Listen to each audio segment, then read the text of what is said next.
is a little past 7 o'clock. I'll call our meeting to order. Karen, can we get a roll call, please? Councilmember Gerard. Here. Councilmember Monson. Here. Councilmember Byström. Present. Councilmember Husnick. Here. And Mayor Bain. Here. All those that are able, please rise and join us for the Pledge of Allegiance.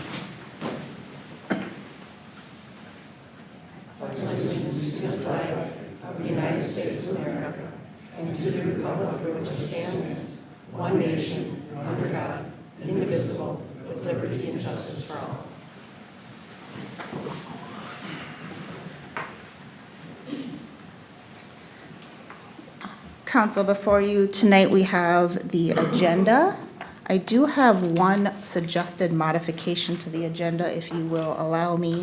Adding in a new number 8 after number 7, a discussion item of the Invest in Forest Lake website launch that the EDA has been working on. There's a demo that Dan has that I think would be great for council to see this evening.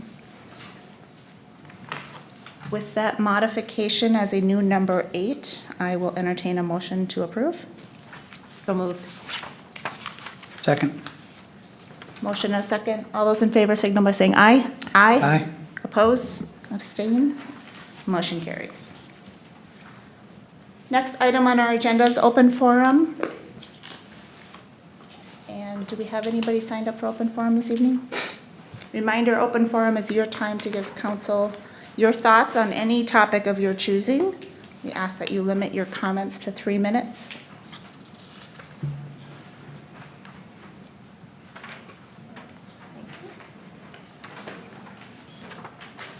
And Ron Schaefer.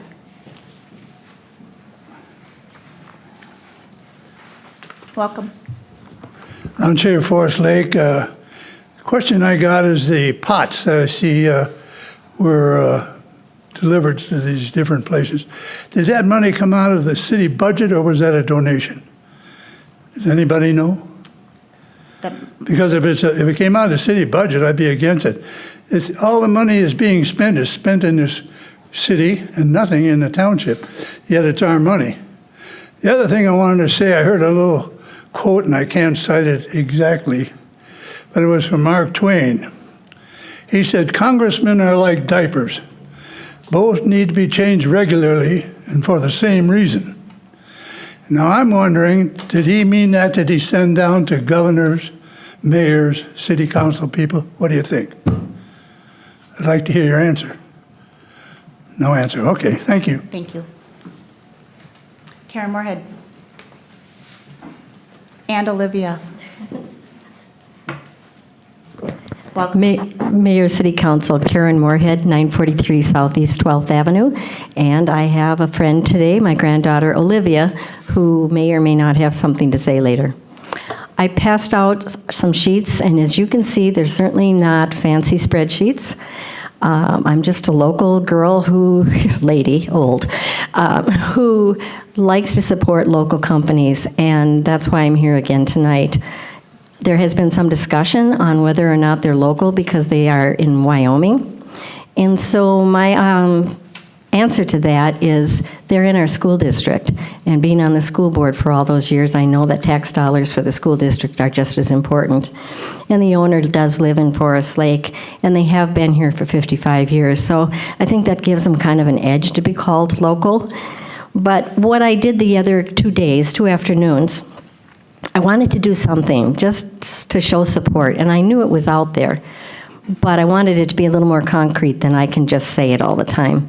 And so I started out with Olivia, and we just went up and down and asked everybody, and the most amazing thing was every single person, without one exception, was thrilled with SRC. They've had it, and as you can see, I also asked them to put how many years they've lived here. That was so exciting because it really reminded people of how long they've been here. Sometimes they forget. But if you can see, one is 91 years she's been here, so she even beats SRC. And another one's 63, and then it goes down to even just a year or 2. But when you look at that, you can see how many years there has been support for this company because after living here all those years, and I say, now tell me honestly, has there been anything that you'd like to tell me or a complaint? Nothing. And I think that's just pretty amazing. They've appreciated all they've done for them, and they also know that they're involved in the city. So I was just going to ask Olivia, since she was my right-hand person, and maybe my witness to what I'm saying, if you have anything to add? That none of them has had any complaints with all of them, and they said that they really love the trash people and they've done a really good job. Thank you. And the last thing is, as we were leaving, 90% of them would turn to us and say, thank you for doing this, because it really makes them feel well that someone is sticking up for our businesses. So I know you'll work hard on this, think hard. You'll look at all the things that are on one side of a chart, maybe on another side, and I just wait for a really good decision. Thank you. Thank you. Steve Schmalz. Just a comment on the MS4 program. So we will have a public hearing as part of the MS4, and so you are welcome to hold comment until that point. Perfect. And Jerry Grantner? Same, perfect. And Mike?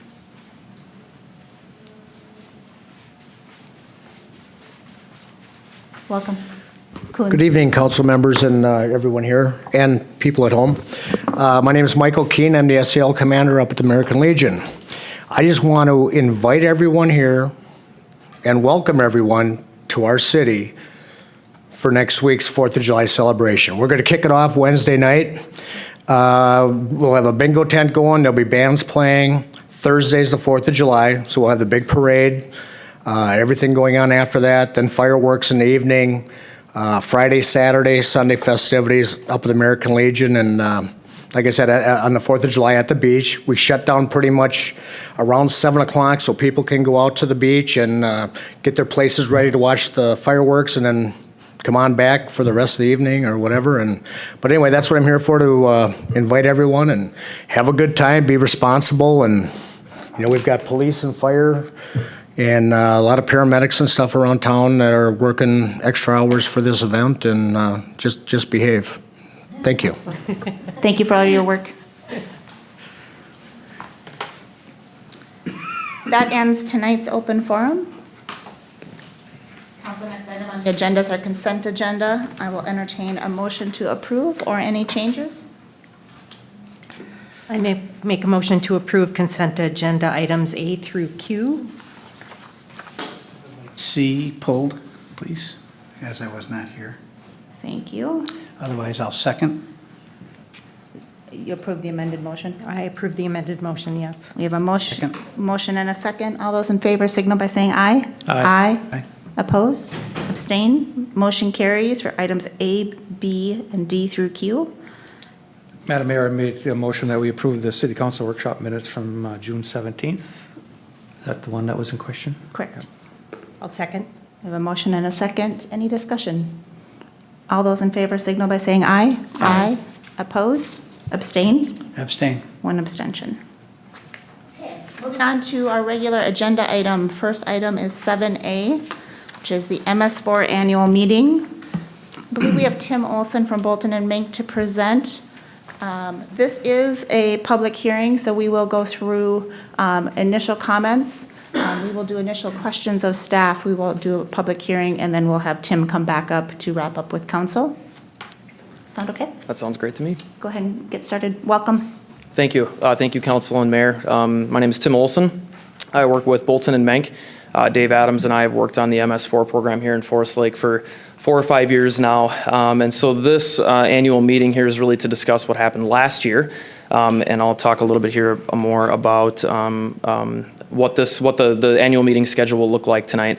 So we'll talk a little bit about the background, why Forest Lake is an MS4, the current progress towards completion of the Stormwater Pollution Prevention Plan, or SWIP as it's known, significant accomplishments over the last year.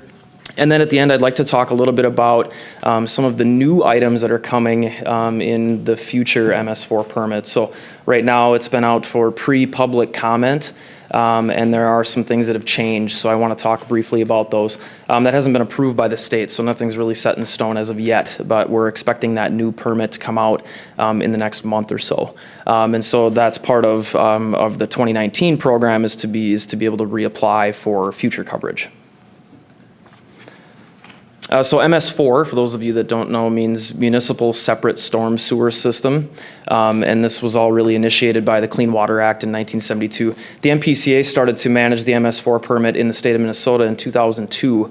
And soon thereafter, Forest Lake became an MS4 2007. So we're in like I think the third cycle of the permit with the current one. This, like as I said before, this cycle will end in 2019. So we'll be ready to reapply for new coverage moving forward for another 5-year cycle in the next 6 months or so, 8 months. And this permit really gives the City of Forest Lake authorization to discharge stormwater into its receiving waters. And with that are some regulation and requirement that the City of Forest Lake is subject to ensure that the environment is being protected.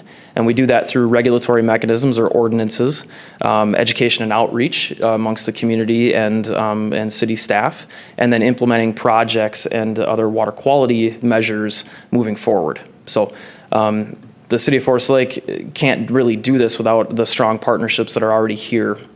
Washington Conservation District, both watershed districts, state agencies, of course, the lake associations. This strong partnership has really helped the City of Forest Lake meet a lot of these minimum control measures, which we'll talk about here in a minute. And without those partnerships, I think that we wouldn't be nearly as far along as we are in this program. So on June 6th of 19, we submitted the annual report for this year. We're waiting for approval from the MPCA. That includes a total maximum daily load spreadsheet. I did leave a copy of that over there, just one of the summary sheets to show basically our progress towards meeting water quality requirements for these TMDL or total maximum daily load studies. Approval again for that annual report is pending. So the SWIP includes 6 minimum control measures. Those include education, public participation, trying to eliminate illicit discharges, and there's a plan in place in the SWIP to help eliminate illicit discharges. We have construction site runoff controls and post-construction runoff controls. That's really trying to make sure that our construction sites are maintaining a certain level of water quality during construction and then after construction as well, moving forward in the long term. And then MCM6 is a pollution prevention measure, which includes a lot of what Public Works is really responsible for in maintaining their own facilities, as well as education and GIS mapping and that kind of thing. So just to put some of the budgetary items into context, for example, in the 2018 local street improvement project, we have $25,000 budgeted for storm water improvements. And in the 2018 project, the total storm sewer replacement cost was about $140,000. So just wanting to put that in a little bit of context. And in the bottom of this slide here, you'll see all of the responsibilities that Public Works has. They're maintaining infrastructure across the entire city to the tune of all of these numbers. I won't go through them necessarily, but there's a lot. There's a lot to manage. And we'll talk a little bit more about some of these things, but just the immense amount of infrastructure and surface water features that are in the City of Forest Lake is a lot to manage. So again, back to those partnerships, it's a really critical part of the city's MS4 program. In terms of public education and outreach, I really wanted to focus on this slide tonight. Washington Conservation District and the 2 watershed districts have really been a critical part in the public education component of the city's MS4 program. And in doing so, we're partnering with the East Metro Water Resource Education Program, or MRAP. There's another, it's like non-point source education for municipal professionals. I got it. And that's a great organization that Washington County's been a part of, where we've done some public tours and things like that. So in the spring and fall, utility mailers, there's some educational materials there, landscaping workshops throughout the year, stormwater events, TV raids, on radio ads, other workshops, storm drain stenciling with the scouts has been a great program. So all of that really gives us credit towards the MS4 program. But really, from a global perspective, a big picture perspective, I think it's a really great way for stormwater education to reach the public. And I think we can get a lot done if the public is informed. So, the non-point education, the NEMO tour that we did last year, we talked a lot about the street sweeper and some of the new things there. I'll talk a little bit about that in a minute. Pond maintenance requirements, the Forest Lake High School reuse project. We toured a bunch of facilities around town with about 40 local leaders and had a dinner afterwards and some additional conversations. So that was a really great event that happened last year, and I'm hoping that we get to do that every year with new projects, because I think there was a lot of really great outreach that happened there. So on to some more significant accomplishments. Some of this is updating on projects that we talked about last year. The first one on the list there is the Forest Lake High School Stormwater Reuse Project. That's in the Clear Lake watershed, so we're improving volume management and water quality in the Clear Lake watershed. That project has now been substantially complete. In fact, we're firing up the pumps for the first time on Thursday, so that's a really critical moment. We'll see if the sprinklers go or not. Hopefully everything will work out. I'm sure it will. And we're also looking at some new opportunities there to extend some grant funding to put in some more stormwater capture and reuse on the high school facility. So they're developing some curriculum there too, so the students are all very involved in these projects as well. The Shields Lake Stormwater Harvest Irrigation Reuse System and Alum Treatment Project over on Shields Lake is largely complete. Construction of the reuse project was done in 2018. And the alum treatment is happening this year in 2019. So substantial improvements there on Shields Lake. That alum treatment is really going to bring that lake into its minimum requirement for water quality. So that's a huge project, a big grant-funded project. Third Lake Pond is another Comfort Lake Forest Lake Watershed District project. The restoration of a degraded wetland that's complete. They're doing some ongoing monitoring and maintenance of that project now, but most of the construction piece was done last year. The Forest Lake Enhanced Street Sweeping Plan. This has evolved from a plan to another grant that actually afforded the city a brand new street sweeper, which has now been in motion, out doing its work in the watersheds. Picking up this material, sand and gravel and trash that's on the ground, really does extend the life of the stormwater ponds and other water quality practices in the city of Forest Lake. So this was a huge win from the state's perspective in that grant. And I know Dave has been very excited about getting the sweeper out into the streets. So that plan is being implemented now, which is really great. There's an educational wrap that went on the outside of the sweeper. If you haven't seen it yet, you should go check it out. It's really great. So as the sweeper's moving through the community, there's some education right there on the side to inform people as to why it's important that we have a street sweeper. Pond cleaning, this is part of the MS4 program. To date, we've only been required to have a plan in place for how we're going to approach pond cleaning. The city took it upon themselves to initiate that project in 2018. So we actually have gone out and collected data on approximately 100 ponds throughout the city, and now going through a prioritization process. So understanding how much sediment is in these ponds, which ones are the most likely need for maintenance, and then looking at the quality of the sediment that's in there to understand how much it'll cost to remove that sediment. And as we do that, as we restore the water quality in those ponds, we're basically restoring the treatment effectiveness for removing sediment from our local waterways. In addition to that, some of the ongoing items in Forest Lake are curly leaf treatment. Maybe we can talk a little bit more about that later on. Shields Lake, Forest Lake fish barriers, some more diagnostic and monitoring work by both watershed districts. They're continuously monitoring the facilities in town. And then we've done some local water management plan updates too with the comprehensive planning process. So moving forward on all these really great tools and really trying to set up for a better future for the MS4 program. I'm going to go over these briefly because I don't want to get into too much detail on these projects. But the Forest Lake High School reuse project was a really great one. $505,000 was awarded by Bowser, the Board of Water and Soil Resources, with 3 separate project partners. So the school district is taking on the brunt of that, and the city of Forest Lake helped out with that project. So, like I said, we're going to fire that thing up on Thursday and start to use stormwater for irrigation instead of of the well water that's there. So we're saving potable water by using stormwater instead for irrigation. And that to the tune of about 4.1 million gallons per year. So it's a really great project, and plus all of the different educational components that are happening over there at the high school too, supporting their STEM and some of their other environmental outreach items that they do. Here's a brief map. The dark blue, I don't know if you can see, yeah, you can. So my cursor there on the screen is pointing towards the big blue pond.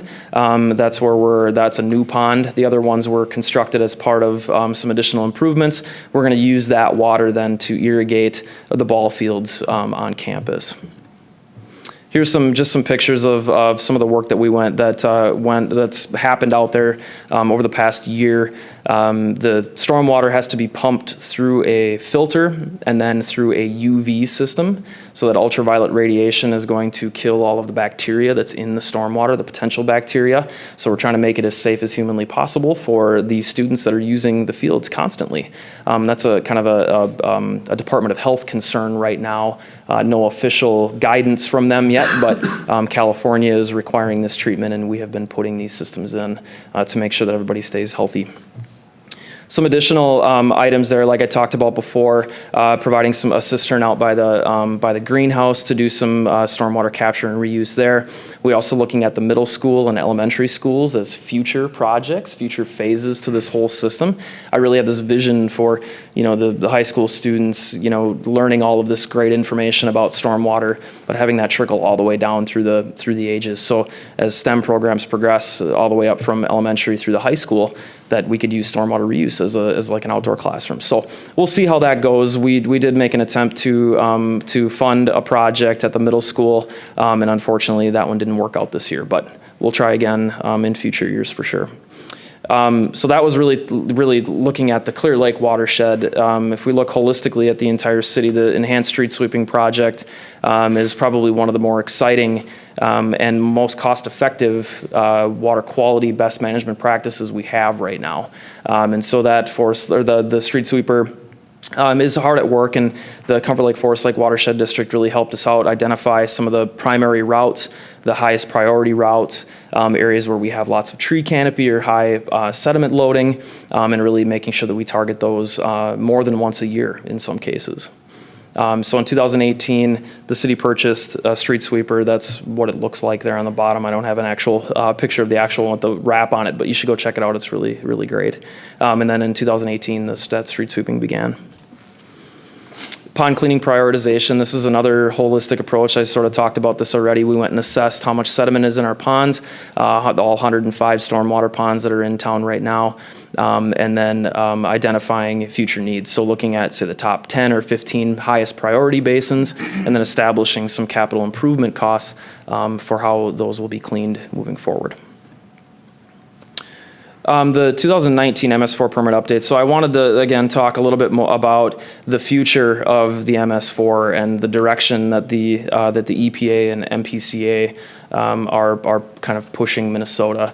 And right now, there's a lot of additional information or requirements regarding education in terms of how we have to keep record. But de-icing and pet waste are something that show up quite a bit in the MS4 permit this year, which is new. And so some of that really is related to some of the private side of business that's happening here in Forest Lake too. So I'm not sure how much of this is really going to make it into the final permit. Public comment will be open soon, and the MPCA has to make a decision on whether or not they're going to change the rules. But that public-private maintenance threshold seems to be breached a little bit. So we've provided some comment on why we think it's important that the city focus on its own infrastructure and educating other sources as opposed to managing private infrastructure, if that makes sense. The way that street projects will be covered under the MS4 permit is also changing. The Rice Creek Watershed and Comfort Lake Forest Lake Watershed District right now have a lower or a more restrictive threshold for street projects in terms of permitting than the MS4 program. But the old permit used to be based on new impervious area constructed only, and that's changing to be both new and reconstructed impervious surface. So that's a pretty big change. I think the goal here is to undo some of the damage that's been done in the watersheds with no treatment, prior to 1972. So that's what's happening there. And again, I talked about the reissuance date coming in 2019. With that, I would be happy to take any questions. If anybody has any questions about other projects happening around the city, I'd be happy to cover those too. Questions before we move into the public hearing portion? Yeah, Mayor. Absolutely. Can you discuss a little bit, are you giving any guidance on this de-icing? It's clearly needed in the winter here for public safety. Yeah. Are they giving any indication of how they would do it otherwise? I think that's the biggest comment that's been provided to the MPCA to date, is that we have these new requirements for pet waste control and de-icing, and they seem to be a little bit vague right now, and I think it's going to be challenging for us to really decide how exactly to approach these de-icing issues. And so we're hoping that the MPCA provides some additional material for us to make better, more educated decisions. Because that is the fact in Minnesota, is that we have to de-ice. It's a public safety concern. We also know that chlorides are contaminating our water resources at a tremendously rapid rate. And it's going to be hard for us to undo that pollution. So what is the common ground? And we all have to work together. I don't think it's just an MS4 issue. I think it's a statewide issue.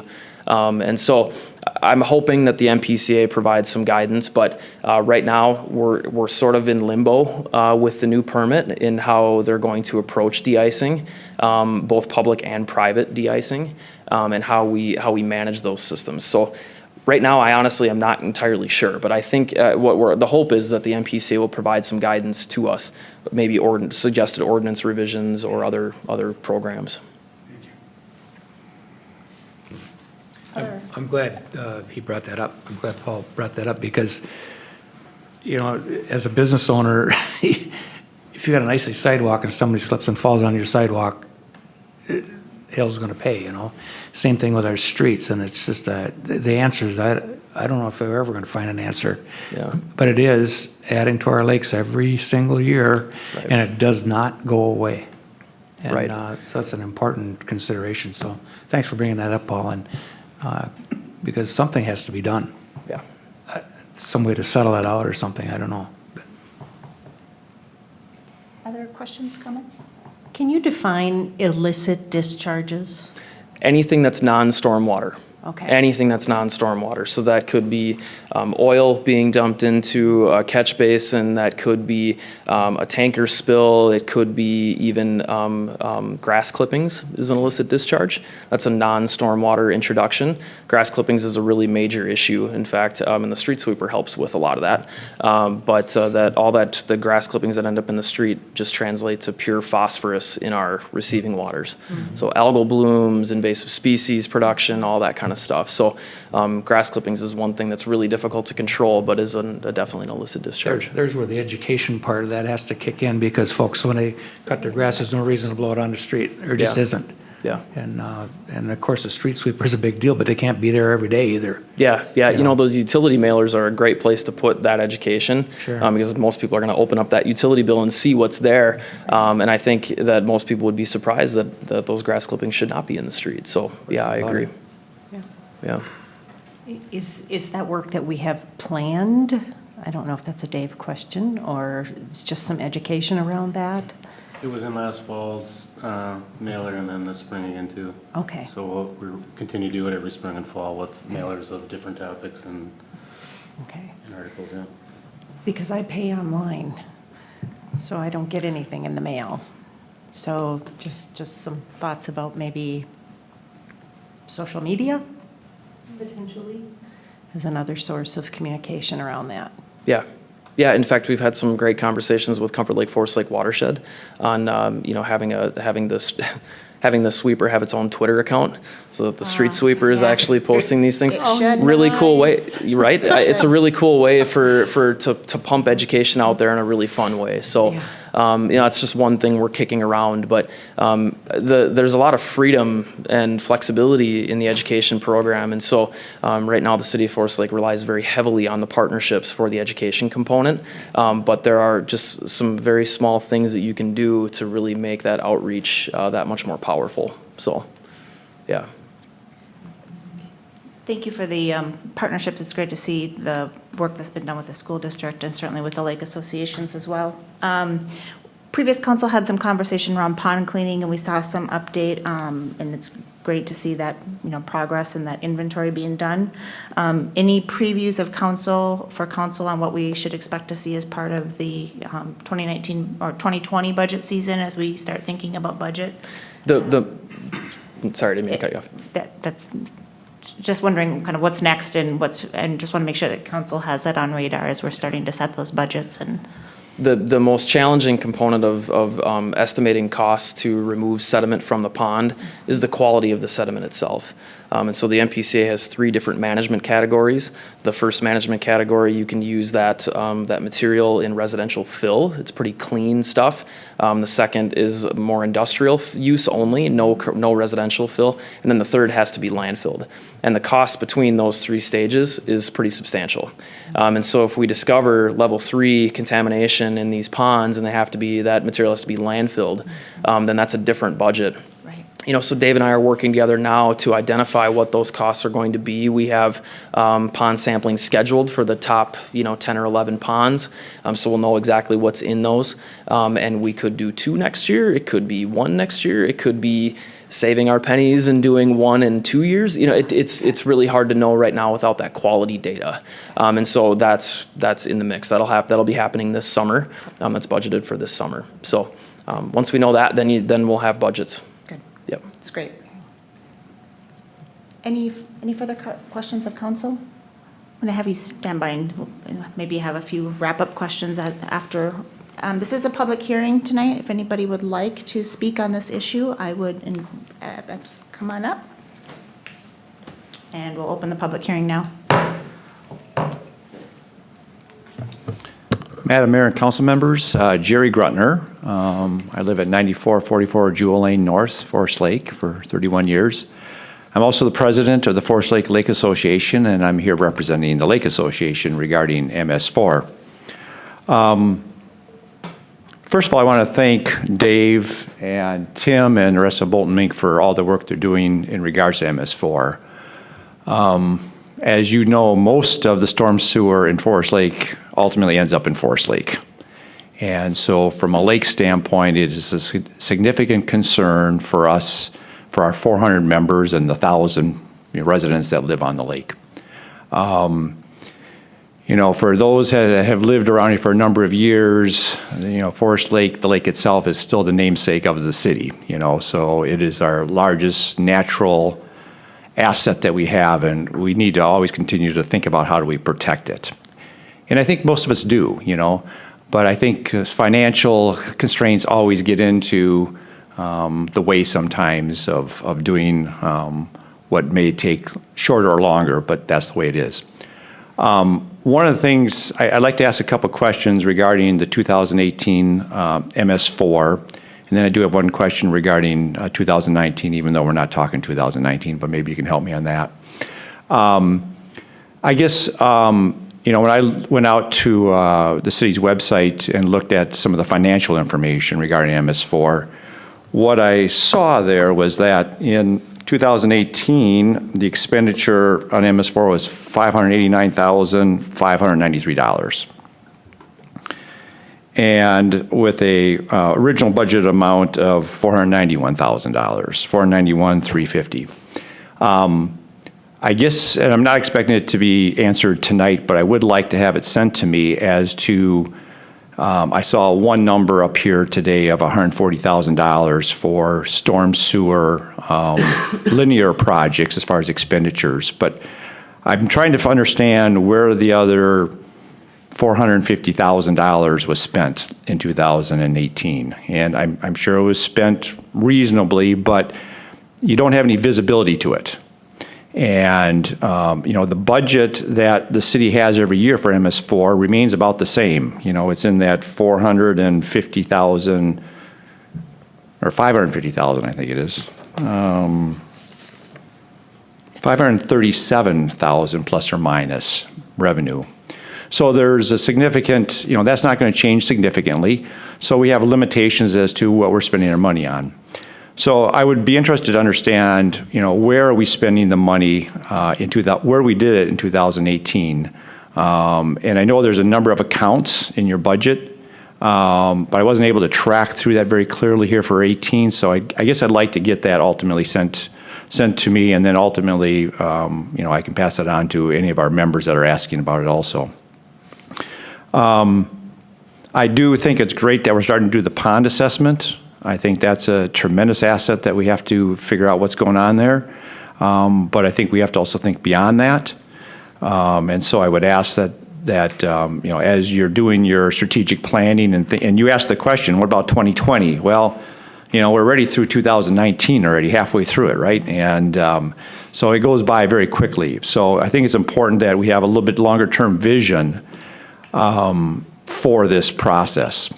And I realize it's complicated. I got to tell you, I didn't understand that until recently, that the city is the permittee for all the projects for MS4 that other entities do. For example, the watershed districts, which seems, to me, it seemed like kind of a weird situation where the city's the permittee, but the monies are being expended and so forth by others. But that's the way the program works, and so that's the way it is.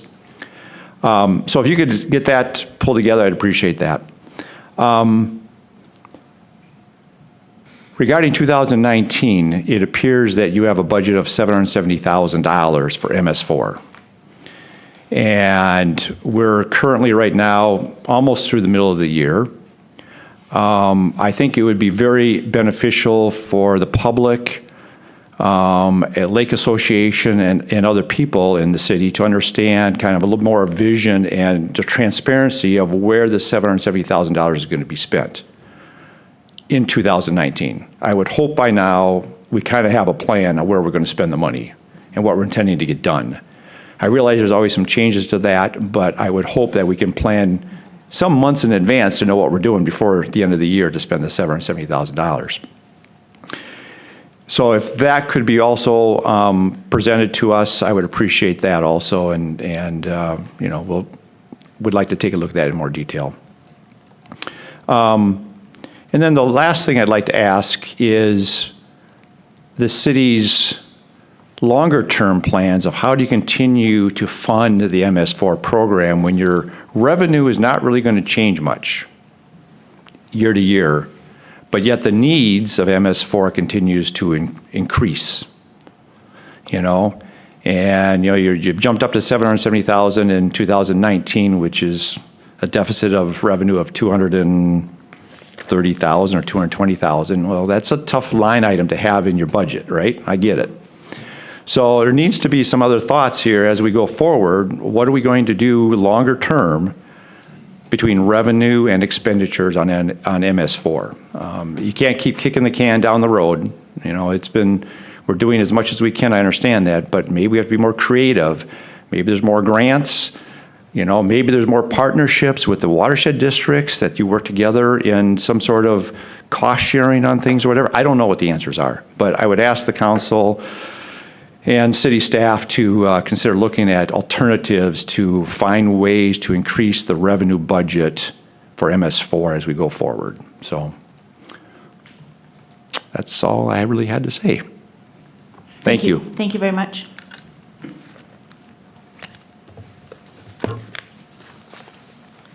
And Steve Schmalz? Welcome. Well, thank you.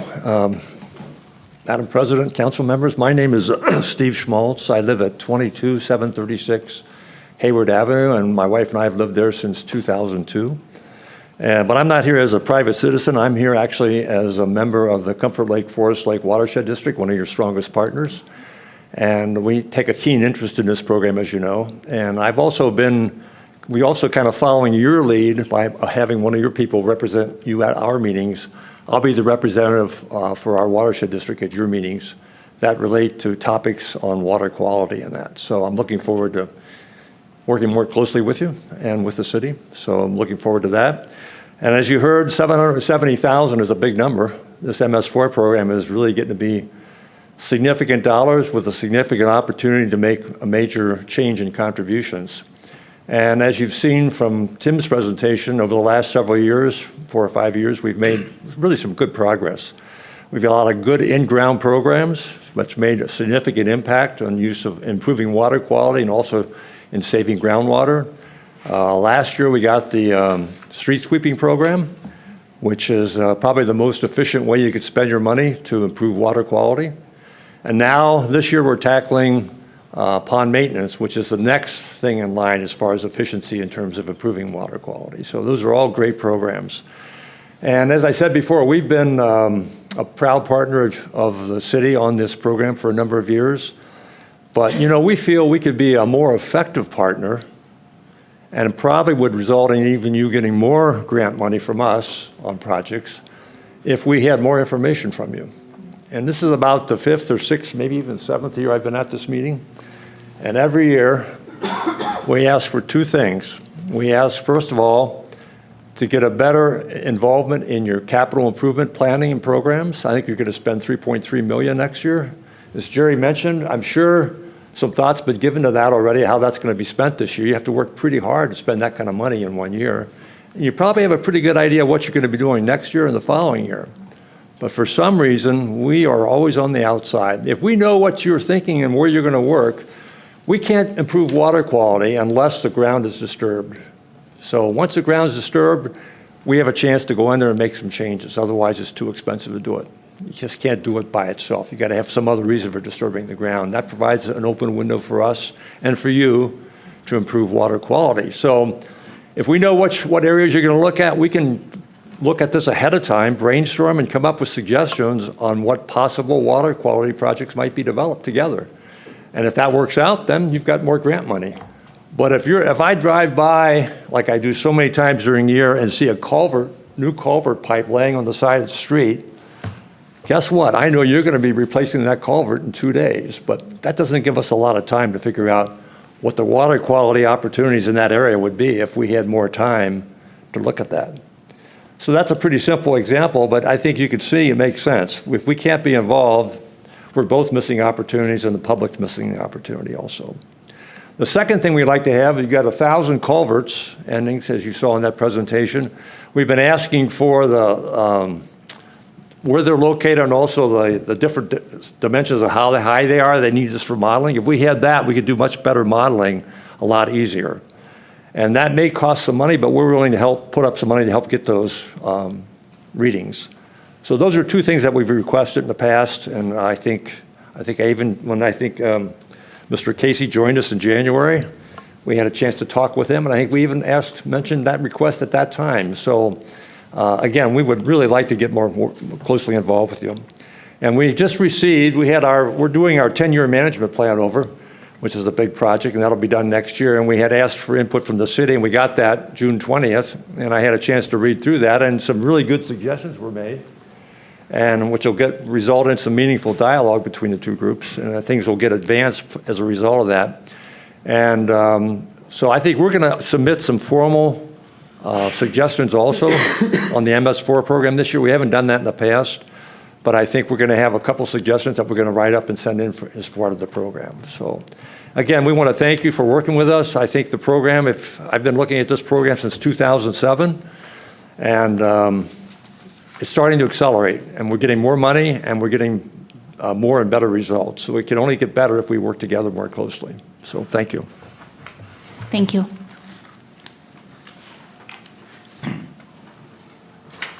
Anyone else wishing to speak on this topic? With that, we'll close the public hearing and bring conversation back to council. Council, any follow-up questions? Yeah, Madam Mayor, if you don't mind, I was on the NEMO tour last fall, and in 2 capacities, really. I served as liaison to the Watershed District, and I was serving on the city council at that time. It's kind of interesting, we keep talking about the street sweeper. And it's not just a sweeper, it's not just a broom sweeping a street. So Tim, could you elaborate on how the thing works? Because we went over that thing. And the neat thing about it is that it just picks up a lot more stuff off the streets, which actually helps us. It actually creates a situation where we don't have as much maintenance on our streets. So if you could tell the public how that thing works. I might actually turn this one right to Dave Adams because I think he knows a lot more about it. He did a lot of research on which one was going to be the best one for the price. I do know it's a vacuum sweeper, not Yeah. a brush sweeper, which is a lot more efficient. There are some great catch basin attachments that we can use to help clean those catch basins out. But, Dave, in terms of efficiency, if you wouldn't mind. No, yeah, that's a great point. So the vacuum sweeper will actually blow air into the ground and like force all the dust and sand out of the little holes in the blacktop, and then when it pops out of the ground, then the vacuum turns on and then sucks it in the back. We just did a section in one of our zones that had almost 6,000 pounds of removal, and that was the 4th time we swept that street so far this year. So it's, you drive by and it doesn't look like there's anything on it, and Yeah. the back of the sweeper's full. See, in a case like that, it's a lot easier to justify the cost, even though there was a grant and all that, but that thing will pay for itself Yeah. eventually. There's no question about it. So I just wanted to bring that up. Thank you. Yeah, and we actually, Comfort Lake Forest Lake partnered with the University of Minnesota. They're really interested in this sweeper in the zones, so they've actually funded all the testing of all the Forest Lake zones. So they're gonna test different times of the year and when it's swept, and then we give them a wet weight, we throw it in the freezer, and they come and pick it up once a month, and then they, do their tests to figure out what exactly is in there at different times of the year, and then that'll help us with our MS4 to see what we're actually reducing in separate zones. So maybe we need to increase sweeping in one area more, but then one zone we can not sweep as much because we're not really reducing the phosphorus. Maybe it's all just sand. So it's a really good partnership with the U of M, and in talking with them, we're kind of, with Prior Lake and us, I mean, it's a really big thing that a lot of people are looking at, that for what you're paying and what you can reduce, it's amazing. I think we set a pretty good precedent too with the state, that these types of projects, this type of equipment can be funded through state grant funds and have a pretty substantial impact on water quality. Yeah, because I'm a little bit concerned about how long one machine will last in the city of Forest Lake. That, especially when we can prove the return, that's the big thing on it, so. Yeah. Okay, thanks. Any other questions? No question, just a comment. I'd like to, Mayor Bain, I think we should add this to a workshop discussion. Particularly some of the conversation around kind of the long-term planning, budgeting, CIP, some of those sorts of things. So, and to just better understand it myself as a new council member. So thank you for that, and I agree. I also heard the comments around kind of public disclosure and spelling out what is on our website. If we could have staff take a look at that and update. I know sometimes costs are shared, and I can imagine a host of reasons on why that might not be as transparent, but whatever we can do to kind of make that clear. And the question was well stated tonight on what are we using that money for, and we should have great answers to what that looks like. To the workshop question, I know council previously has done a joint workshop with the Comfort Lake Forest Lake Watershed District. I believe we maybe even did I think we also did Rice Creek as well, may have been a joint three-way workshop. I think it would be great for council internally, especially considering we have a number of new council members, that we first do a workshop and just do some council education as well as budget prep, and then have, as part of that process, a joint workshop with the Watershed District, I think would be a good next step, especially as we're all working on aligning budgets and how those priorities fit together. I also expect that this topic will be part of what comes out of strategic planning, and certainly quality of the lakes and what we're doing for surface water management is important. So. Very good. Any other questions of council? Staff, do we need an official action to accept the report tonight, or? Your Honor, I would recommend that the council consider a motion to approve the MS4 annual report and authorize its submission to the MPCA. I will entertain a motion.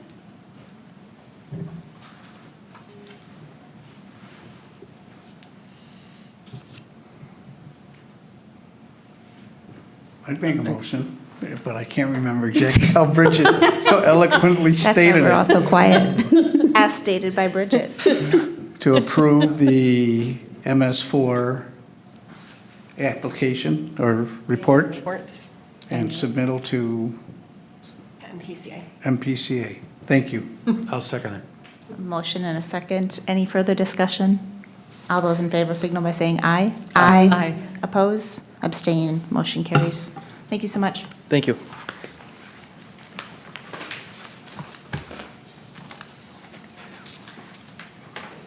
Our next agenda item is related to an ordinance amendment related to regulation specifications for cross connections and backflow prevention.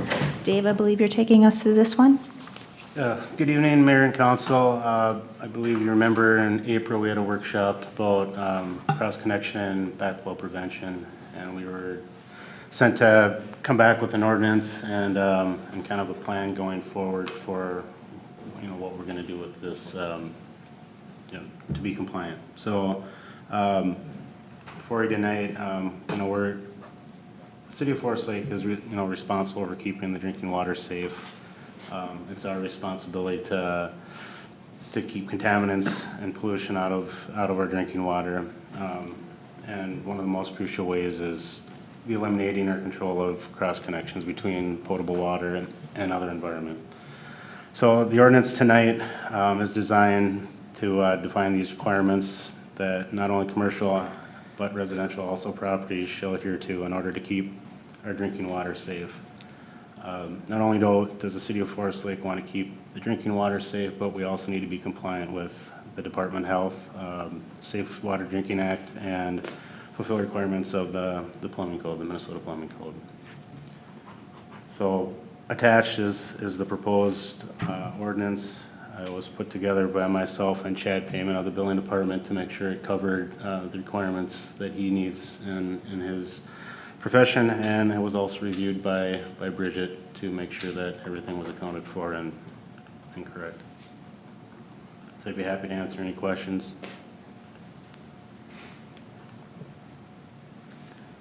Council, this has been a topic of workshop at least once. Any further discussion or questions as we see it in front of us in actual ordinance form? Madam Mayor? Absolutely. And if I understand this right, this ordinance was going to only affect new construction? Am I correct on that? I didn't see that anywhere in there, what this would have, when or where, and I don't know if this is the right place for that. Good question. But I wasn't able to see what all it was going to affect, because I think mainly in residential, it just affects sprinkler systems. So there's kind of a twofold here. The ordinance we're talking about in Part A is cross-connection backflow, and then the service agreement with Safe Water Commission is more to the residential with the irrigation systems and that were new construction going forward. This is kind of covering not only that, but also stuff in the building department and for like fire sprinklers and all that kind of stuff in the building. So that's a requirement by the plumbing code. So it would affect new and any reconstruction then?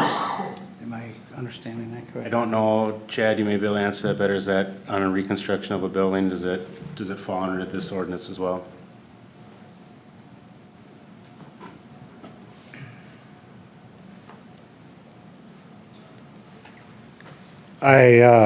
Good evening. I think that's a part of what the service agreement will be with Safe Water Commission and what they're going to cover.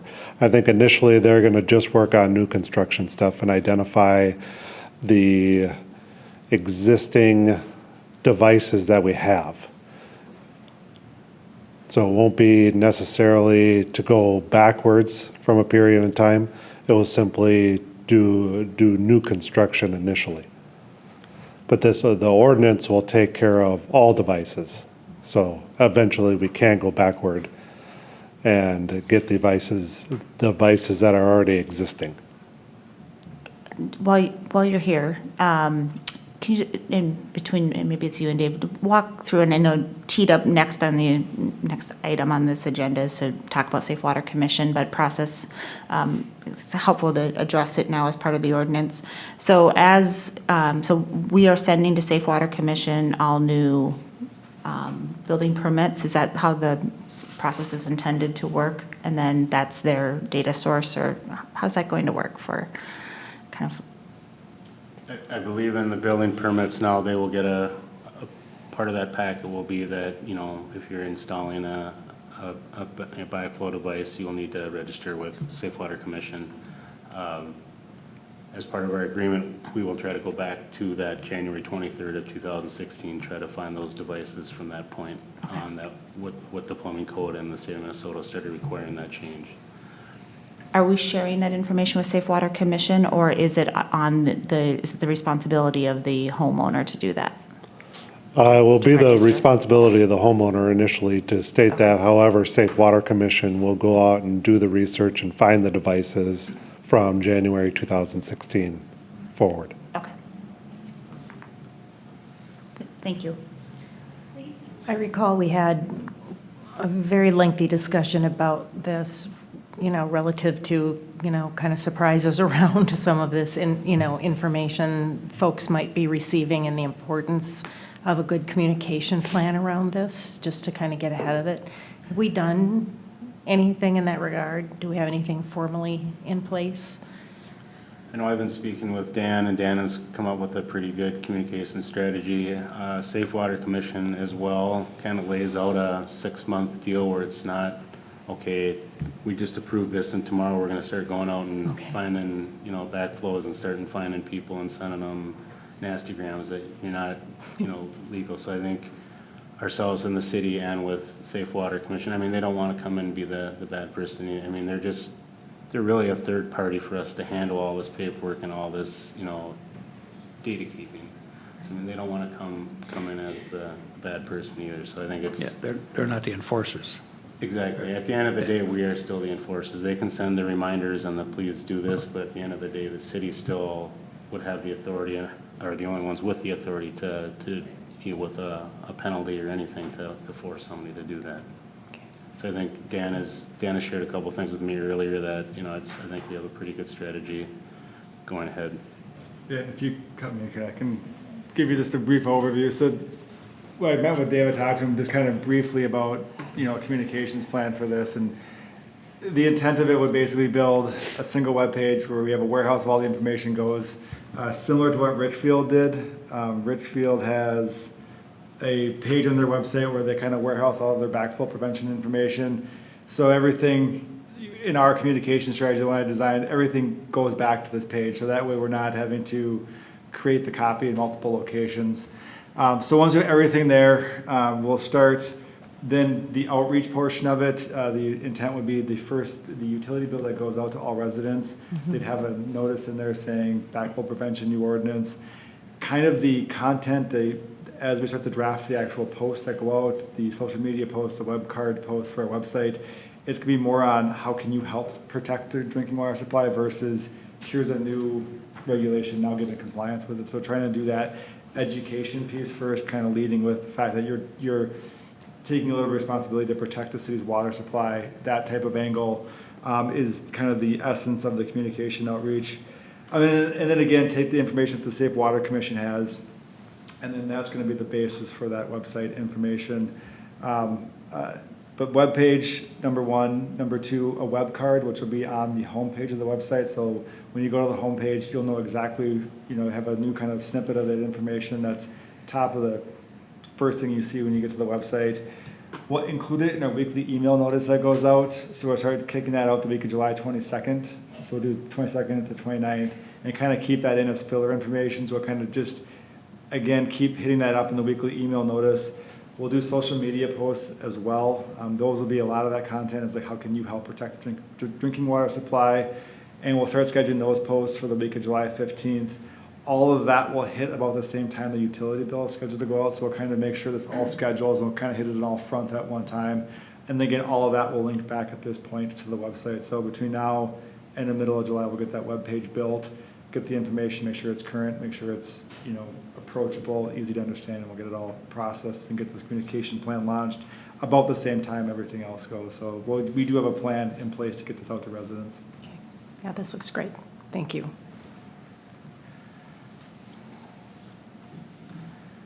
Other questions? I think as part of all of the communication on this, people just don't know what the device is, and so I think communication to help people understand, do they even have a backflow prevention valve, and what is it, and does this apply to me, and answering those questions quickly is, I think, going to be helpful. People, I believe, want to help protect drinking water, but also don't necessarily want an entire lesson in plumbing on whether or not it applies to them. So whatever we can do to capture it. Just, the phrase itself just doesn't exactly roll off the tongue, so it's a challenging topic to message. So whatever we can do to help focus those who need to be paying attention to it, as well as answer questions for those who maybe aren't subject to the ordinance, but maybe are interested in the topic overall. So. I think the pictures are quite helpful as well. I mean, even on that rich one, they might not know what it is, or they might go, "Oh, wow, that's what that is." You know, it was on the side of my house for 10 years. That's what that's for. So I think that, I mean, in our mailings and on those web posts, just pictures of here, it's all the different ways it may look in your house or outside your house and stuff. So Yes. Yep. Very good. It's the classic thing for a frequently asked questions page on, does it apply to me? What is it? What does it do? Yeah. Any other questions? I will entertain a motion. So we'll do this in two steps tonight. We have an ordinance in front of us, ordinance 690, which is the amendment to the ordinance to update the ordinance language. And then secondly, we will consider the service agreement with Safe Waters Commission. I'll entertain a motion on the ordinance if anyone is ready. Madam Mayor. Oh, go ahead. Boy, timing is everything. I'd like to make a motion to approve ordinance number 690 to amend Title 5, Chapter 51, adding 51.13, regulating specifications for cross connections and backflow prevention and potable water systems. I'll second it. Motion and a second. Any further discussion? I'm going to support this one tonight. I think we planning for needing a new water tower at some point. And we need to go through the steps of proving that we are good stewards to the water supply. And so we'll be supporting this tonight. And thank you for the staff for the work in getting us to this point, and especially on how we're going to be communicating this to the public. So, all those in favor signal by saying aye. Aye. Oppose? Abstain? Motion carries. Madam Mayor? Yes. In order to have this ordinance go into effect, we have to publish it in the paper. This is an awfully long ordinance that will cost us a lot of money to put in the paper. We would like to ask you to consider at the next meeting a summary of the ordinance that we can publish. We just have to do a resolution and do it that way instead. So would we keep this action in? Oh, yeah, this is in fine. place? We just have to come, I want to make sure that we can come back next meeting with a summary, a resolution that has a summary instead of publishing the entire ordinance. And Bridget, we have a legal path to do that. Do we have to reference back to text publicly available for the full language if somebody wanted the full language? So yes, Your Honor, members of the council, if the council wants to publish just that summary, there's just a separate resolution you can adopt. You've done this, or the council has done this before, I should say. For example, when the fee schedule was updated and there were some other revisions made, The full ordinance is available to the public by requesting it from city staff at any time, but it would, as City Administrator Casey mentioned, save the city quite a bit of money because it's a very lengthy ordinance filled with a number of very technical terms. And if the summary can adequately express what the gist of the ordinance is, then legally, the council could certainly come back at the next meeting, approve the resolution, and then what would be published is just that summary with information about how the public can see a copy of that full ordinance if they so choose. Any concerns on the part of council on proceeding down that path? No. No. Let's do that next meeting then. Very good, thank you. Next on our agenda is consideration of the contract with the service agreement with Safe Water Commission. Dave, you want to overview this as well? Yeah, Mayor and Council, so this is part of the ordinance we just adopted. We'd be contracting with Safe Water Commission to do basically our data storage and scheduling of the appointments and sending out postcards and making sure that we stay compliant with, basically staying compliant with our own ordinance. So just recommending tonight that you approve the service agreement with Safe Water Commission. If you have any other questions, I'd be happy to answer them. Any questions on the agreement with Safe Water Commission?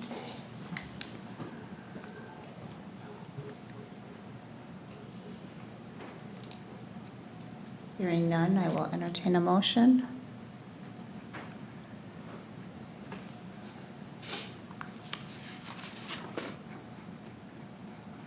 I make a motion to approve the service agreement with Safe Water Commission. Second. Motion and a second. Further discussion? Hearing none. All those in favor signal by saying aye. Aye. Oppose, abstain, and motion carries. Closes out our regular agenda for the evening. We did add a new item 8, which is a discussion-only topic. Dan presented the EDA tonight with a great demo of a demo of a great website he's been working on that is actually live. And since it is live, I think it's important that you see it and have an opportunity to provide some feedback as we start to get ready closer to launch. And Dan, I'll let you take it from here. Mayor, members of the council, it's kind of teed up. Where this kind of came out of, Karen, if you can give me some video here. There's 2 other websites that are being launched this summer. One is the Minnesota Technology Corridor, which the city's participating in, and the second one is the Washington County CDA is doing a more economic development focused website. So with those 2 websites being launched, they're also kind of going with a larger media focus with those 2. So there's going to be some media outreach that happens as a result of that. And what we're trying to do is capture site selectors, people looking to make investments in Forest Lake. And part of what we wanted to do, oh, maybe I don't have my computer. I forgot to hit duplicate, so it's mine on my end. What we wanted to do was basically give them a landing page on the city's page that was a little bit more dynamic than this. This is the current EDA website. Kind of matches the rest of the website, but it's pretty flat. It doesn't really kind of have that market appeal if you're trying to attract investment to the city of Forest Lake. So what I did was I kind of started looking at how can I redesign a kind of a micro site that has more of a specific economic development focus. The EDA throughout the year has also been engaged in a number of studies, kind of some planning studies, looking for a location of where can we start to warehouse this information, kind of create that one-stop shop for economic development in the city of Forest Lake. Before I start the demo of the site, as I said, mentioned in the EDA meeting, I want to give a big thank you to Paul from LATV. All the video that is on the website was shot by him and edited by him and the staff at LATV. Done a phenomenal job with some drone footage that we have. So a lot of the visuals that are on the site are a result of his work. So I just wanted to give him a thank you for all of the work and the fact that we did this in a month. So we had a very accelerated timeline and he was able to turn these productions around very quickly. So I was very appreciative of that. The website is live, like I mentioned. It went live today at noon. We're kind of in the soft launch phase, but we're not in the final phase yet. The website is investinforestlake.com is what it's currently being housed under. And this is the homepage when you land on it. What you see here is a modification of the city logo. So I took the city logo, did a little bit of changing with the colors to make it more specific to the EDA site, but kept some of the branding elements of the city's branding package. This video that you see is a background video. This will run anytime you're on the homepage. On a regular computer, this video will automatically play and run in the background. What we tried to capture here was just some dynamic scenes of Forest Lake, tried to do some construction scenes, tried to get some flyovers of downtown. Also tried to capture some arts in the park to kind of show us as a vibrant community. And then also there's a scene in here where there's a lake focus as well. You can see people coming off the pontoons, going into arts in the park. So this was done in an attempt, again, to kind of show us, use images rather than words to show us as a dynamic community. And before I really go into the website, it's kind of a two-front approach. We're trying to look at attracting new business investment to Forest Lake, but also trying to focus on existing businesses as well by having a kind of a warehouse for existing business resources. So as you scroll down, you start to see some of the quick stats on Forest Lake. I reached out to the Met Council. They have a webpage. I was able to pull some of the quick hit stats on the city of Forest Lake to kind of show us where we are in terms of population, residents, how many households, and number of local jobs, and then acres of parkland is what was pulled out of that. I have a welcome message that again kind of tries to pull out some of the reasons why people select Forest Lake, welcome people to the website. The current opportunities page, I'll come back to this in just a moment as I kind of go through the website. Just the background images here is actually the redevelopment of the Lighthouse Loft. This is an early picture of Lighthouse Loft's construction. So try to use as much Forest Lake imagery as I could throughout the entire site. Business resources, so this would be resources for existing businesses. It's set up where we have quick call-outs to the downtown redevelopment incentive, any city-specific incentive programs that we have, the Open to Business program, and then also a landing page for business resources. The business resources page is set up from state resources and county and city resources as well. And I'll go through those in just a minute. Partners, wanted to kind of highlight the fact that the city does not operate in a vacuum, that we do have partnerships that are already established. So I show on the state level kind of goes from state down to the local, from left to right. So we have DEED, Washington County CDA, School District, Chamber of Commerce, and the City of Forest Lake. So kind of showing that, we have access to other agencies as well. Contact information is at the bottom of the page. And then satellites are just kind of a map to the city offices. The website also features a chat feature. So what we have here is we're going to have a live hours from 8 to 4:30 where somebody will be able to respond back to if a chat inquiry comes in. Part of the reason for this is that we want to try to get them, maybe not put as much like detailed information on the site, but try to actually have them reach out with questions so we can start to establish that relationship back and forth with those using the site. After hours, I'll get an autoresponder saying somebody will come back in the morning and respond back. So that's one of those features that still, I just got to get through and get the back end built on that. But that is built on, every page has this, so it doesn't just sit on the home page. Every page of the website has that. So as they're going through, question comes up, easy access to a chat feature baked into the site. The top here, we kind of go left to right, so we kind of go on the home page. The next feature is a Why Forest Lake. So this is where you would go to kind of figure out why you want to invest in Forest Lake. Broke it down into 3 sections here: workforce, housing, and amenities. There's a video here that you can watch at your own leisure. It's an Arts in the Park video. Reason why this is here, it kind of shows kind of a vibrant community again, trying to show that community aspect. Paul did produce this video. It was at a packed Arts in the Park event. So it's a great video to watch. It kind of just shows, it kind of makes you really want to come and see what Forest Lake is all about. The workforce page right here is just some kind of text as to what the workforce looks like in Forest Lake, highlighting the partnerships that we have working with the school for pipeline development, for talent development. One thing here that will change on this page, when Washington County's CDA website launches, they have access to the latest Esri data, so it has access to the latest kind of workforce data that Esri has available. I am able to link directly to our page there, so there will be that kind of that granular level data that kind of shows what does the workforce in Forest Lake look like. Rather than trying to duplicate that in graphics here, I'd rather just have that housed on the Washington County CDA site. So as the stats change, the most current information will always be available to those looking for it. Same thing on the housing page. Right now, kind of have some placeholder text here, but we'll also take a link here back to the Washington County CDA page. We'll have the most current housing information available as well, so that infographics will be available and accessible to those coming to the website looking for information on housing in Forest Lake. And then I focused on amenities in Forest Lake, kind of starting out with some of our parks and trails. What do we have for parks and trails within the city? Have a link back to the parks directory. Did a highlight of the airport, and as I mentioned to the EDA, I got lucky when I was out there taking pictures. There was a plane refueling. Asked the pilot, "Can I take a picture of your plane for the EDA website?" And he said, "Absolutely, as long as I'm not in it." So my timing was impeccable. So I got a nice picture of a plane at the Forest Lake Airport that we're now using on the website here. Forest Lake YMCA, wanted to highlight that city partnership that we have with the YMCA. Brought out some information, kind of have a little bit more text on the YMCA. Have a link here, but this link does not go directly to the YMCA site. It goes back to the city site. I wanted to highlight that partnership that the city has with the YMCA here. So it goes back to the city site, and then from there they can link back directly to the YMCA. So we still show that there's a city partnership that we have with the YMCA. And then that city page kind of goes through the benefits that the residents get. We'll also show the splash pad and open gym hours. So again, kind of highlighting that partnership. Also focus on the natural resources that we have. Focus on the lakes.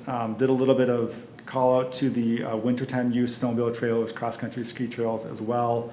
But also kind of made it a bigger spectrum, kind of brought the approach out where I also wanted to highlight the St. Croix River, as we're only minutes away from the St. Croix River.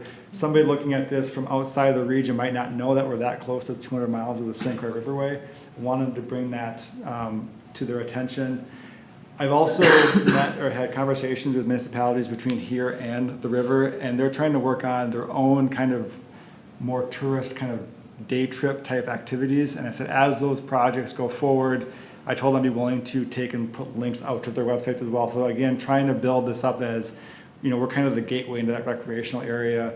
It just makes us look better if they're trying to compare sites for a site selector. The more recreational activities you can place on here, it does kind of give you a leg up in site selection. So wanted to highlight areas that were specific to Forest Lake, but also kind of broaden that out to a little larger approach there.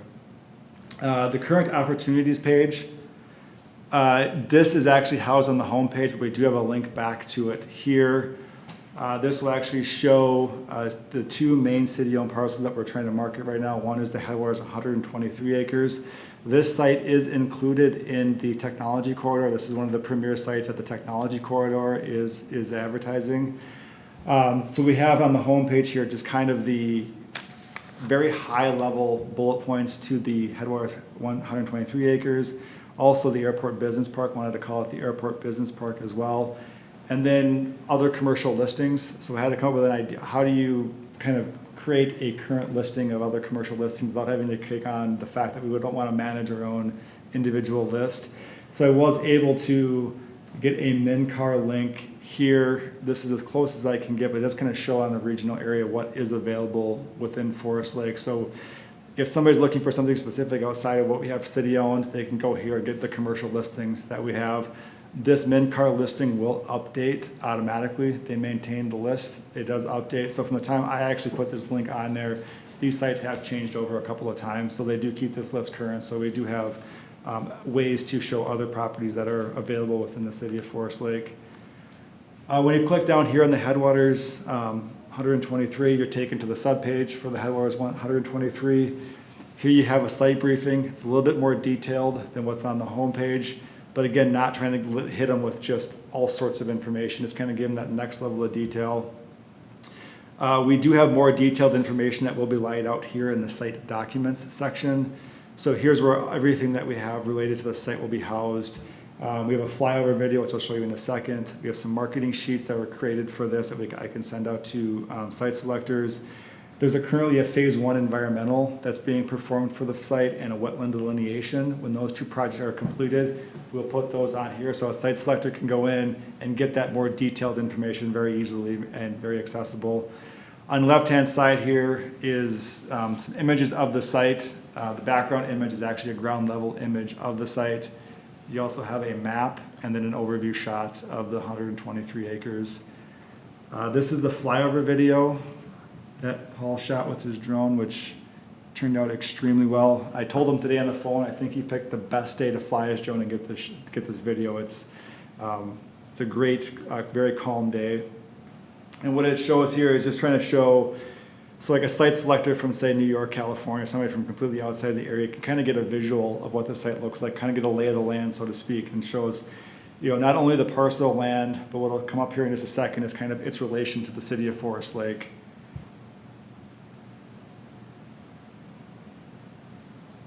And he even added, and this is complete serendipity, but he actually got the field being farmed. So there's a little bit of action shot in the field, which again just adds a little more uniqueness and kind of a little bit more action to the video.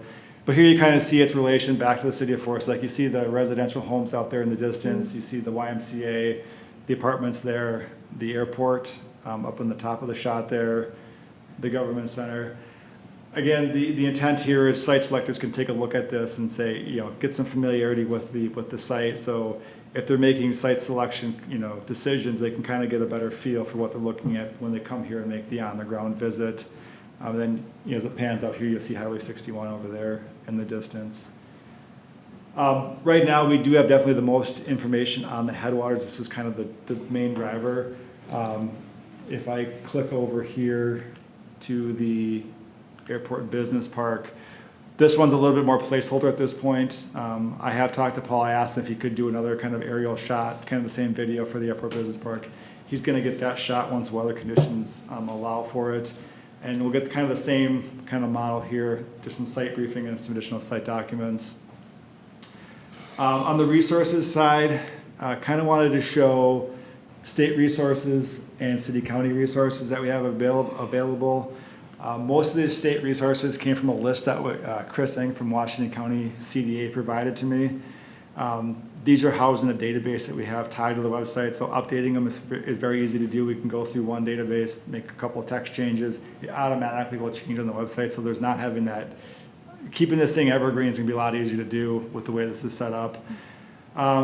Way this is set up, you have the kind of the overview line here, the redevelopment grant program, a little bit of information on what that grant program is, and then the icons themselves are the link back out to the actual program. So we have these links back to the, for if people really want to get into the granular level of what that program looks like. I believe we have 8 total Minnesota programs that we've highlighted here. That businesses can come in, and this is designed for both new and existing businesses. If an existing business is looking for expansion opportunities, they can come here to see if there's a state grant or state aid that can be that they can apply for as they go through their expansion process. Also drilled it down, we have the city-county resources. Kind of designed this up so we have a little more imagery on this page. City resources, currently the EDA has a downtown business incentive program where businesses in the 61 or the downtown corridor can apply for an incentive program if they do certain improvement activities. So we have an idea here where we can put down the application materials and any other kind of materials describing the program here. Also have information on TIF districts. I actually took this text here and borrowed it from text that was created for the City of Hugo's economic development website. So we can make a little change to that, but wanted to kind of show some city level programs that we have available. Also wanted to highlight some county resources. One resource that's been successful here in the city is the Open to Business program. They do a lot of help with businesses, people looking to either start businesses, make expansions. They'll help with business plans. Wanted to highlight them here, so we have a direct link out to their website, and then also tax abatement. So again, that's kind of that multi-pronged focus where we're looking at new businesses, but also wanted to make sure that we're putting those resources out for those businesses that are already established here. And then again, the final link here just goes back to the homepage, and it just goes back to, well, it should go back to the partners page. What we're going to do kind of from this step forward, the site is live right now. It's probably in about 85 or 90% completion. There's still some copy editing that needs to be just cleaned up a little bit. I have to go back and verify all the links are going back to where they need to go through. So it is live right now. We're going to roll this out in conjunction with the Washington County CDA site and the Minnesota Technology Corridor. So as those programs kind of hit the hard launch, kind of that hard marketing push, we're ready, we're teed up. We have that kind of that forward-facing competitive landing page. So if somebody's looking for Forest Lake, we're kind of, we're on the website now, we're a top shelf city. We're very competitive in terms of what our site looks like. On the back end of this site, it does have a full analytics suite built into it. So as this site evolves, we'll start to look at where people are clicking, what they're looking at, how much time they're spending. We can then, I've talked to Chris Eng at Washington County, and I've also want to have access to their analytics so we can do comparisons at the county level versus the city level. So if we're seeing certain types of sites at the county level become very, people looking for that type of site, we can then maybe highlight that on our site. Or if we're seeing, we're just getting 2 levels of data that we can then compare back and forth. So we should, hopefully after having this site up for a year, get a really nice data set that can start to help guide some policy decisions and kind of help position to see where economic development is in Forest Lake and works moving forward too. So that analytics component is baked in. It's going to take a little while to start to accumulate that data, but it is there. And along that front, I also have the same analytics. I just switched it all over to Google on our city's website as well. There was one that was baked in on that came as part of the Civic Plus page. I used it for a number of years and it just was pretty flat. So I just said, I'm going to put Google back in. So now we have Google on both sides of it. So we're going to start to see that data start to come in and start to get, I'll be able to go through and run the numbers on it. So that's the website and kind of the, the quick high level run through. It will be a living website where it won't just be, now that it's done, it gets shelved and stays there. It just will be kind of continually updated, continually tended. We do have some additional videos that I'm working on with Paul. One there's a workforce development project that's going on with the school district right now, kind of a pipeline for talent development. He's going to show up to that meeting in July and videotape that one. So we'll hopefully have a nice little 5-minute video kind of highlighting that.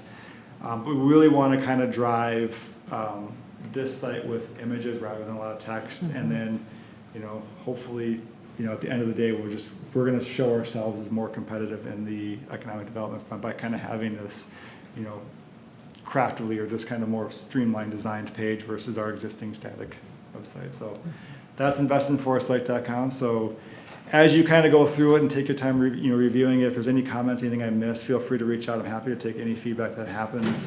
This was done very quickly. This is about a month turnaround time on this one. So there's still a lot of, kind of availability in terms of what we can add to it. So this is a good start, I think, at this point. So happy to answer any questions you have on it or any comments at this point. Nicely done. Yeah. Wow. Tight turnaround and one person providing media and otherwise Dan did all of the work. And this is thousands and thousands of dollars of service. So thank you. Nice. Any other questions or feedback? No, and he just seems happy and enjoyed it while he was doing it too, which is nice to see. It's nice when you can kind of see it. I was telling Mayor Bain before the meeting, I said web development has come a long way since I started working on this, 10, 15 years ago. 10, 15 years ago, there's no way I could have even done anything close to this. This is actually almost an off-the-shelf solution that I just started tweaking with. So And it can evolve. It's evolved incredibly. But I think it's great. You did a good job, Dan. Nice. Very good. We will move on to staff updates. Chief Peterson, you want to kick us off?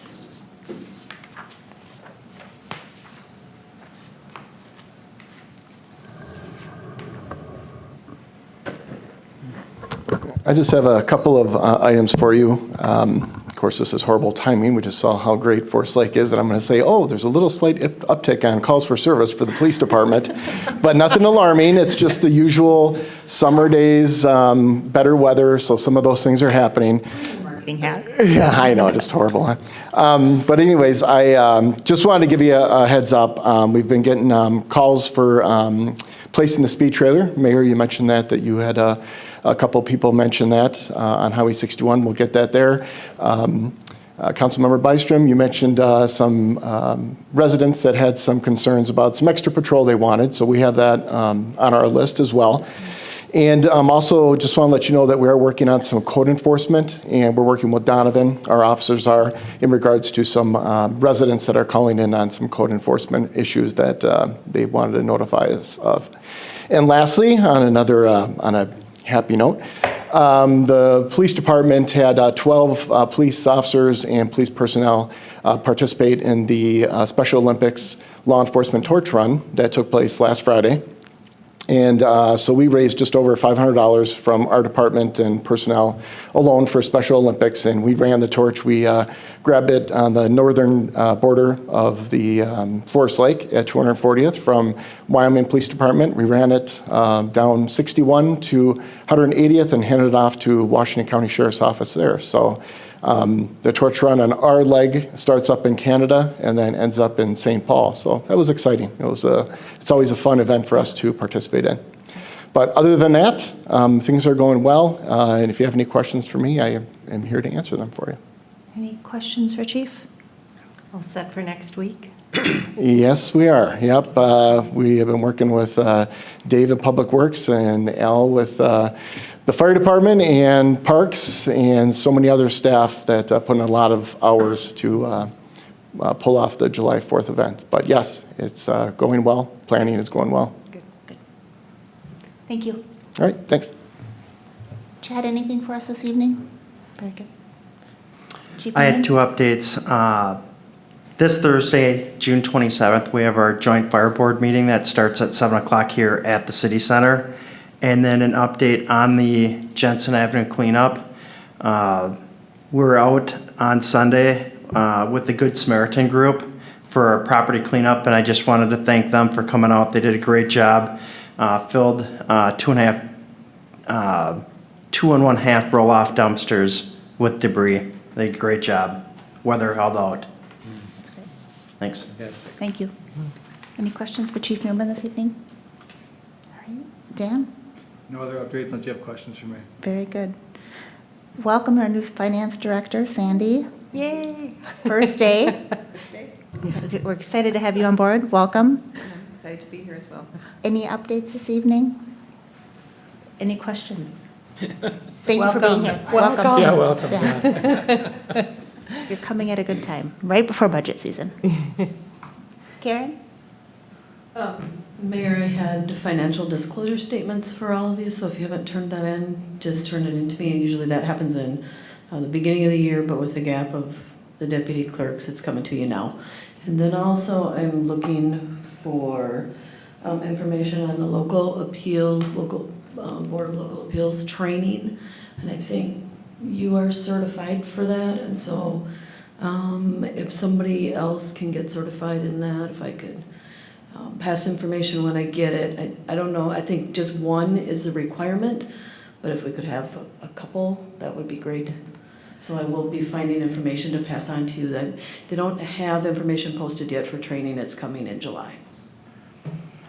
I would just make a pitch also that although it's only required that one of us be certified, the training it's great training and it's a great just information on what goes into that tax valuation and that what ultimately relates to the levy that our taxpayers are seeing and the process, home values. It's a great quick training. It's pretty it's a pretty technical area, but they do a nice job of rolling it out. And I just think it's great if we have more than one person certified. So I'd recommend everybody do it. So as soon as they post information, I'll pass it on for you. And it's online. There's an online class. Take it at your leisure, and then there's a quick test, I believe. Yep. So, That's all. thank you. Patrick? Just to remind you all, we have strategic planning on Wednesday. I watched the workshop meeting. There is no homework that you have to prepare for. The consultant says come with your ideas and come with your visions.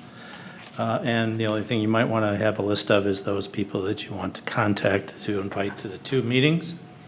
Understand that we'll reschedule the last meeting where the council gets together, but I'm sure we can do that on Wednesday to compare calendars, or what I'll do is I'll have Karen poll you to see what dates are available. If it has to go to the first week in August or something, that's probably not a problem at all. Also, just to remind the council that the RFP for refuse and recycling services are due at noon on Friday. And remind you that due to circumstances, they may require a very quick turnaround. Depending on how many responses we get and how complicated they are, we'll see when we can get that arranged. But as soon as sometime on Friday or Monday, we will try to get you a schedule to those people who are going to be in that small group to review them. So we'll get to it either Friday afternoon or Monday. So that's all I have. Very good. Any questions of Patrick? Bridget?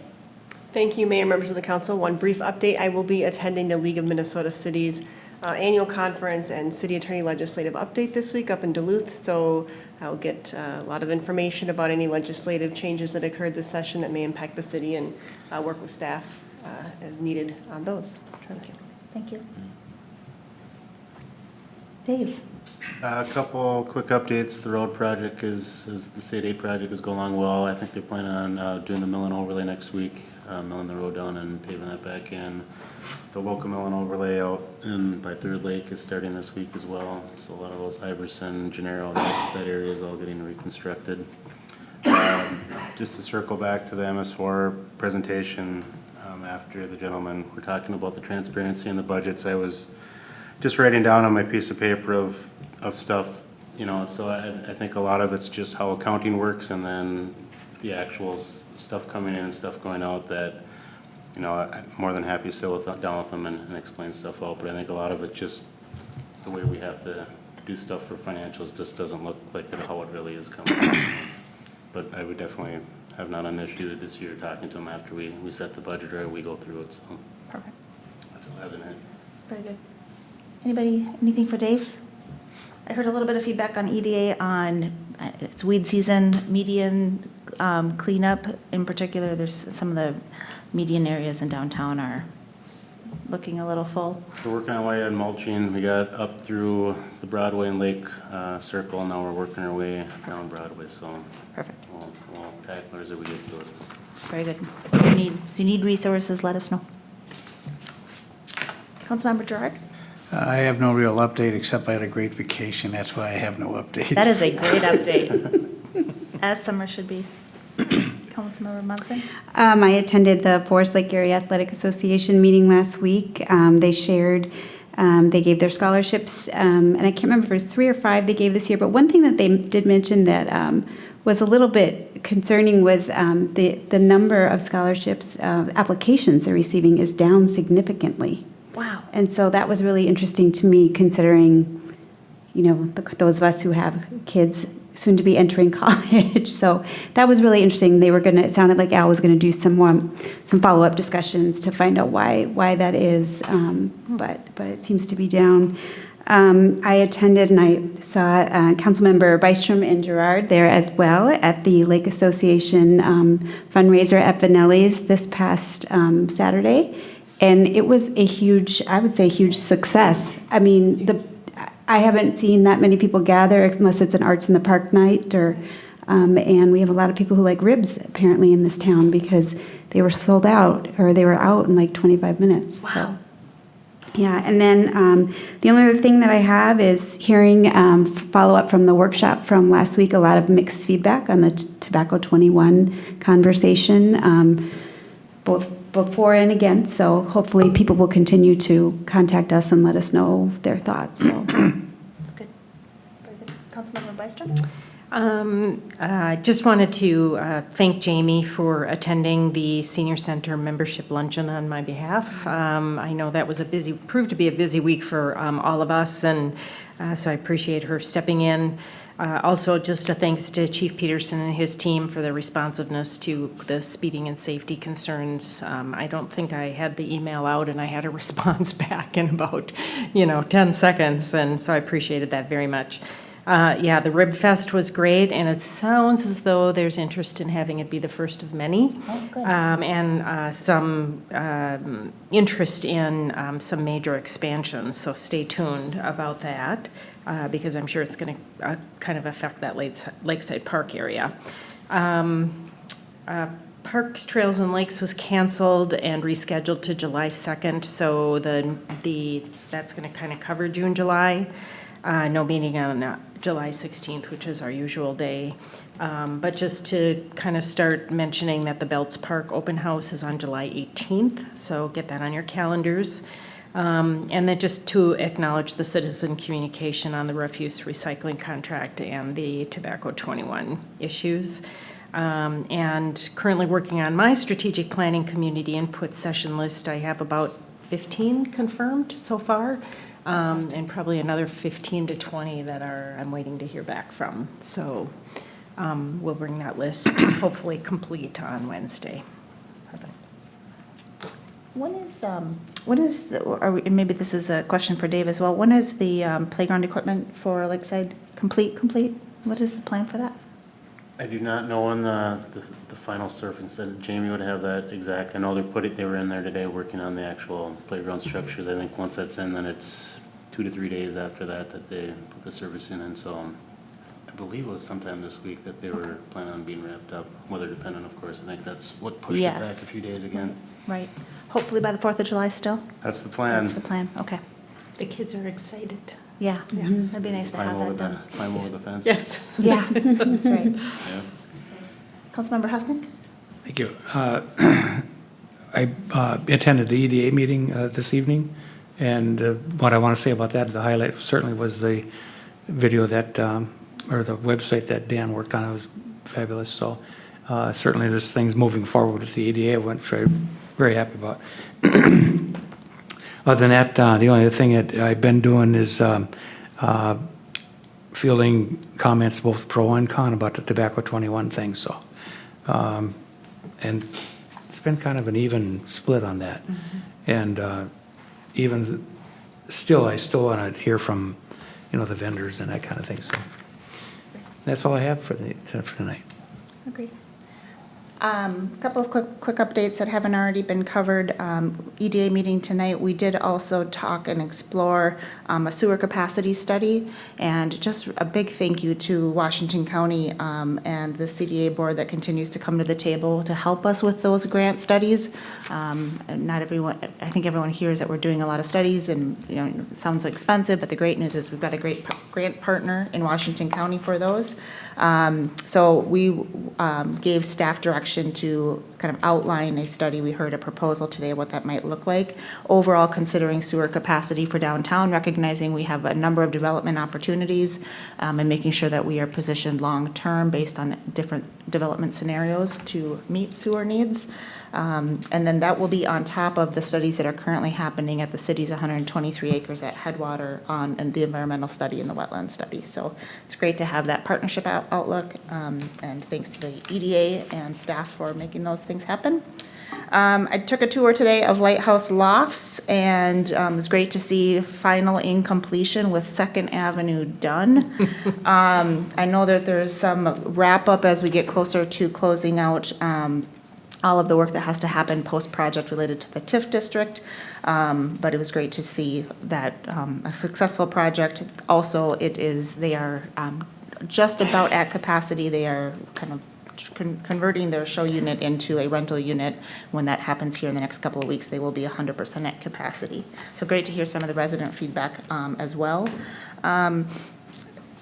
Heard some feedback tonight on the 4th of July. It starts on Saturday, the 29th, with the salute to the troops, and there's a steak fry at the Legion. Remember, the Legion is the sponsoring organization for all of these activities, so many thanks to them.